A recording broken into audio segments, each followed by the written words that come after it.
पूछो भाई, तुम्हारा मन है पूछो।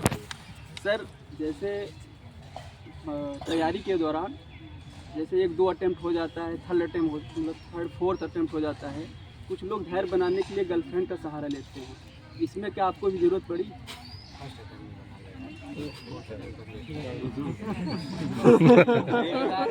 सही बोले, एकदम सही। कई बार ऐसा भी होता है कि आपके पहले अटेम्प्ट में भी अगर कोई वो आपको मोटिवेट करेगा, आप उसको मोटिवेट, साथ फेल भी हो सकते हैं, बारी बारी पास भी हो सकते हैं, तो फिर इसलिए इतना क्यों सोचना? तो सर मतलब आपको लगता है कि बनाना चाहिए, गर्लफ्रेंड बनाना चाहिए?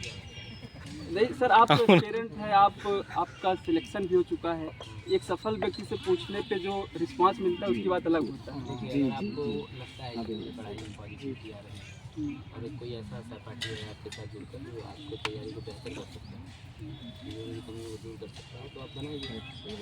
ये तो सर आप हमको बता रहे हैं बनाइए, तो आपने कभी गर्लफ्रेंड वगैरह बनाया कि व्यक्तिगत काय पूछ रहे हो भाई? और भाई देख रहे हो, पूछो यार। और अच्छा और लोग आपका प्रश्न भी और है कि बस अजीत भाई चलिए आप आइए। इसको सीरियसली बनाइए अजीत भाई, जो कैसे पूछ रहे हैं आप थोड़ा सा अजीत भाई आओ। बधाई से स्टार्ट किया जाता है, बधाई से स्टार्ट किया जाता है।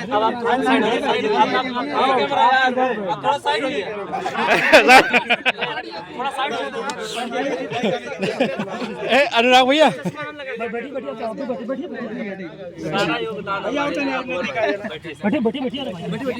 पाल जी की गर्लफ्रेंड में किसी का कोई योगदान नहीं है। साइलेंट। चलिए अजीत भाई पूछिए, आप जो पूछ रहे हैं। हाँ रुकिए अजीत भाई से सबसे पहले तो इस मतलब कि जो भी रिजल्ट आया इस तरह परीक्षा जो परिणाम आया इसके लिए आपको सबसे पहले आपको शुभकामनाएं, और भविष्य के लिए भी एक मतलब अपनी तरफ से बधाई दिया जा रहा है कि केवल आप इतने पर न रुके और आप आगे बढ़ें और आप ऊंचे पदों पे जाएं और ऊंचे पदों पे जाएं और देश के लिए मतलब कि विकास में आप सबसे ज़्यादा मतलब कि आने वाले समय में एक अच्छे अधिकारी के रूप में चुने जाए। ये हम लोग की मतलब का इस सम्मान और प्रोत्साहन के लिए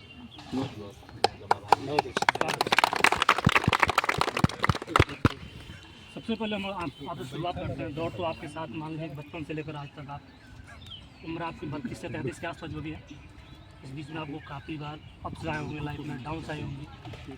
इन परिस्थितियों में आपने कई बार आपने उल्लेख किया है कि जैसे कि मैं हाई स्कूल इंटरमीडिएट के आसपास हमारा थोड़ा कैरियर मतलब कि आपका ट्रैक हल्का सा चेंज हुआ, फिर से है ना, ये आपके जीवन का मतलब कि सबसे क्रांतिकारी दौर हमने देखा है।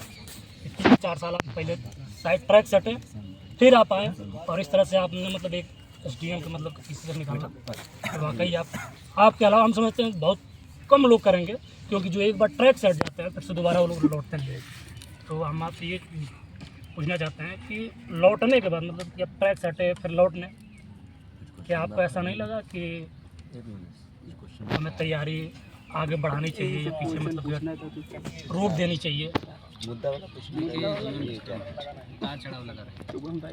जैसे मान लीजिए आपने मेरी अकेडमी, ऐसा नहीं कि मैं कभी ट्रैक से उतरा था, मैंने कभी ट्रैक पकड़ा ही नहीं। जैसे ये है कि आप पहले बहुत बेहतर रहे हैं और अचानक से ख़राब हो गया, तो उसे हम ट्रैक से उतरना पड़ा। लेकिन अगर एक मान लीजिए इग्नोरेंस है, आप पढ़ाई को बहुत ज़्यादा जीवन में अहमियत नहीं दे रहे हैं, तो फिर हो सकता है आप बहुत सी चीज़ें मतलब आपकी की वो अहमियत नहीं है, आप सामान्य सी चीज़ों की तरफ जा रहे हैं, वही कर रहे हैं। हाई स्कूल में मेरा मतलब हो रहा है, इंटरमीडिएट का भी फेलियर, ऐसा नहीं था कि बहुत ज़्यादा, मुझे ऐसा भी नहीं लगता था कि मैंने बहुत कोई चीज़ खो दी, मुझे वो चीज़ करनी ही नहीं थी। जब मान लीजिए बाद में प्रयागराज आना आया भी था, इतने बड़े ख्वाब लेकर मेरे एग्जाम्स के लिए आया, वो भी सही कहूँ तो सीरियसनेस नहीं, लेकिन जब यहाँ आया, यहाँ के लोगों से मिला, प्रयागराज के वातावरण में खुला, तो चीज़ें बेहतर होना चाहिए। जैसे आपके अगल बगल में कोई सेलेक्ट होता है तो आपको लगता है यार ये चीज़ तो हम भी कर सकते हैं। अब आप मान लीजिए कोई भी एक बुक है, शुरुआत में जाते हैं तो कोई भी एस्पिरेंट पहली चीज़ों को कौतूहल से देखता है। अब आपके पास 4 किताबें हैं, इतनी मोटी हैं, तो आप कहेंगे अरे इसको पढ़ के तो केवल फ्री होता है, तो हम लोगों के साथ शुरुआत में ये हुआ। अब लगा कि अच्छा इसको केवल प्री के लिए पढ़ते हैं, फिर मेंस क्या होता है, इंटरव्यू क्या होता है, और फिर ये पीसेस वाले दिखते कैसे हो, किस तरीके से बोलते होंगे, क्या सोचते होंगे, बहुत सारी चीज़ें नएपन में आपको कौतूहल है। लेकिन जब आप इस जर्नी में जुड़ते हैं, खासतौर पर इस जगह पर जहाँ हम बैठे हैं, लोग कहते हैं कि इलाहाबाद में सरस्वती लुप्त है, यही बह रही है, आप यहीं देखिए, यहीं से बहते हुए जा रहे हैं, यही है सरस्वती। आप इससे जुड़िए, सरस्वती कभी न लुप्त हुई थी न लुप्त है। ये हमारी जिम्मेदारी है कि हम इसको बेहतर करें, मतलब यहाँ से पढ़ें सीखें। बहुत सारे लोग यहाँ पढ़ रहे होंगे भी यहाँ से, मैंने तो मुझे नहीं लगता कि कोई बहुत बड़ी चीज़ है, क्योंकि जहाँ इतने बड़े नाम है, इलाहाबाद का इतना बड़ा गौरव है, एक नायब तहसीलदार की सीट पाना अपने आप में कोई बहुत बड़ा चीज़ नहीं है। लेकिन अगर मेरी कहानी थोड़ा सा भी मोटी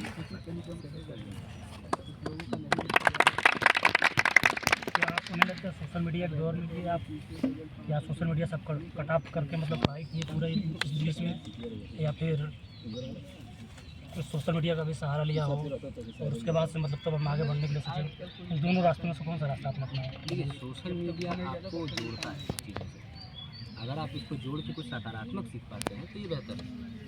आप इसे यूट्यूब से जुड़िए, तमाम प्लेटफॉर्म से उससे जुड़िए, उससे सीखिए। जितने भी आपको माध्यम मिल रहे हैं, अगर आप उसका प्रयोग सीखने में करते हैं तो ये एक बेहतर माध्यम है। बहुत सारे लोग आपने सुना होगा कि राजस्थान के किसी बहुत पिछड़े गांव में बैठकर, रिमोट एरिया में बैठकर किसी ने यूपीएससी क्वालिफाई की, किसी बहुत बड़े कोचिंग्स में पढ़ने थोड़े गया, अपने गाँव से रहकर जुड़ के चीज़ें करेंगे, तो उसने ये कैसे किया होगा? कोई तो माध्यम उससे चुना होगा, कुछ तरीके से तो अपने आप को मोटिवेट किया होगा। अगर आपको सोशल मीडिया बेहतर बना, सोशल मीडिया से जुड़े। हाँ, लेकिन इसमें ये है कि कनेक्शन आपका ये ना हो कि आप सोशल मीडिया को एज एन इंटरटेनमेंट भी लेते हैं, उसमें एक बैलेंस हो। ऐसा नहीं कि हम इंस्टा रील्स ही देखते रह जाएं। अगर हम इंस्टा के माध्यम से भी कुछ देख रहे हैं, कुछ सीख रहे हैं, तो वो रहे कि एक्स्ट्रा टाइम में जैसे हम बहुत ज़्यादा पढ़ाई को आप बहुत ज़्यादा इस जर्नी को आपको मतलब हैवी तौर पर नहीं लेना है, आपको इसको आराम से चलना। अच्छा देखिए, हम जैसे इलाहाबाद में रहते हैं, हमारे पास बहुत सारा समय होता है, पर हम हमेशा पढ़ने के लिए बात करते हैं, अपने को भी इंक्लूड कर देते हैं। इतनी गलतियाँ हुई तभी सब लोग अगर आप कोई भी स्टूडेंट यहाँ ईमानदारी से, ये सब स्टूडेंट ही बैठे हैं, इससे अलग आप किसी से पूछ लीजिए, किसी का एवरेज 8 घंटा नहीं निकलता, एवरेज 8 घंटे। मैं एक दिन 12 घंटा और उसके बाद के 2-2 घंटे की ज़्यादा नहीं करता। एवरेज अगर 8 घंटे लोगों के निकलने लगे, चाहे मैं हूँ, चाहे आप हूँ, चाहे कोई हो, तो तैयारी बोलने लगेगी इंसान, वो बता देगी कि हाँ आपने कुछ बेहतर किया है। तो मतलब आप इंटरटेनमेंट करिए, चीज़ों को अपनी मैनेज करिए, लेकिन जो सबसे ज़रूरी है तैयारी में जो कंटिन्यूटी है, जो आपका लक्ष्य क्लियर होना चाहिए। अगर लक्ष्मीकांत मैंने खोला है तो मुझे 2 महीने, 4 महीने, 6 महीने में तो पढ़ ही लेना। लोगों को मोटी लगती है लक्ष्मीकांत, मोटी है भी, लेकिन लोग 2 साल से लेके घूम रहे हैं 4 इतनी भी मोटी नहीं थी, तो मैं भी इंक्लूड हूँ। तो मुझे लगता है कि आप एक टारगेट बेस्ड आपने प्रीलिम्स क्वालिफाई किया, फिर मेंस क्वालिफाई किया, आगे आपने इंटरव्यू भी क्वालिफाई कर लिया। हम ये जानना चाहते हैं, हमारे कई सारे साथी हैं, ये एक जो शुरुआत से यानी कि जीरो जो लोग आरंभ करना चाहते हैं, क्या उनके लिए कुछ मतलब कि ऐसे चैनल बताइए आप, ये लोग उन सभी चैनलों का रेगुलर मतलब कि एक दर्शक होकर मतलब कि पढ़ाई के प्रति अपने आप को मतलब सेंट्रिक होकर के और अपने मतलब तैयारी को आगे बढ़ाएं। कुछ 2-4 चैनलों के आप नाम भी थोड़ा इन लोगों को सुझाव दीजिए। देखिए, सबसे पहले तो मैं बहुत ज़्यादा चैनल्स के नाम कुछ सजेस्ट नहीं कर सकता, क्योंकि मैंने इस तरीके से बहुत पढ़ा नहीं। मैंने अपनी शुरुआत की तैयारी के दिनों में बुक्स को बहुत किया, बुक्स बहुत। जैसे एक तो पहले मुझे बहुत ज़्यादा पता नहीं था, शुरुआत में आए थे पढ़ने का, जैसे एक मतलब जैसा शुरुआती स्टूडेंट का जुनून होता था वो था। जैसे मुझे पॉलिटी ही पढ़नी है, तो मुझे किसी ने बताया कि दुर्गादास बसु पढ़ो पॉलिटी की। शुरुआत के 2 महीने में तो समझ में ही नहीं है, लेकिन धीरे धीरे कोचिंग्स में भी गया। मैंने यूनुस सर का नाम लेना चाहूँगा। यूनुस खान सर से अच्छा मुझे नहीं लगता कि शहर में कोई पॉलिटी पढ़ा। मैंने उनसे 2017 में कोचिंग करी थी, 16 और मैंने उसके बल पर पॉलिटिकल साइंस का ऑप्शनल दिया है। मैंने कहीं कोई क्लास नहीं दिया, बहुत ही शानदार पढ़ाते हैं। और एक बार सबको यूट्यूब पे आपको वीडियोज़ भी मिलेंगे। मैं कहना चाहूँगा किसी भी नए स्टूडेंट को बुक्स पे मतलब रिलाई करना चाहिए। और मेरी बात करेंगे तो मुझे शुरुआत में दुर्गादास बसु पढ़ी, शुरू में थोड़ी सी दिक्कत हुई, लेकिन धीरे धीरे उसको पढ़ने आ गया। दुर्गादास बसु पढ़ी, उसके बाद डॉक्टर रूपा मंगलानी को पढ़ा, सुभाष कश्यप को पढ़ा, और इन चारों ओर से घूमने के बाद पता चला कि अगर एक लक्ष्मीकांत भी पढ़ी होती तो काम हो गया होगा। मल्टीपल रिसोर्सेज की बजाय सिंगल रिसोर्स। बिल्कुल, वो बाद में पता चला ना, बाद में पता चला कि घटना चक्र अगर इसके साथ जोड़ के पढ़ा होता तो पीटी नहीं रुकता और मेंस में लिख लेते। तो बुक्स पे रिलाई करें, बहुत ज़्यादा पढ़िए इंटरनेट, लेकिन इंटरनेट विटामिन की तरह आप उस पर ज़िंदा नहीं रख सकते। खाना खाइए और एक्स्ट्रा टाइम बचे तो एक आध गोलियाँ खाइए, लेकिन आप सोच रहे हैं कि गोलियों पे हम सर्वाइव कर लेंगे, तैयारी कर लेंगे, तो मेरे हिसाब से तो ये नहीं, वो कोई गोली तो क्यों नहीं दिया, लेकिन अगला प्रश्न ये है सर कि जैसे मान लीजिए कि आपके 1500 नंबर में से मेंस में जो आप लिख रहे होंगे 150 नंबर, 150 हिंदी, 150 के आपके फिर ऐसे हो गए, उसके बाद 6 आपके GS हो गए। इन सभी मतलब कि मेंस के विषय में जो भी बच्चे पेपर लिखना चाहते हैं और जो आंसर राइटिंग जो बच्चे कर रहे हैं, तो आंसर राइटिंग यहाँ से शुरुआत करना चाहिए। मान लीजिए 1-2 सालों के बाद उन लोगों को भी थोड़ा 1 या 2 साल के बाद सभी बच्चे लगभग धीरे धीरे लिखेंगे। उन लोगों को भी कुछ सजेशन दीजिए जिससे मतलब ये कि लिखने की थोड़ी सी शैली बेहतर उन लोगों की।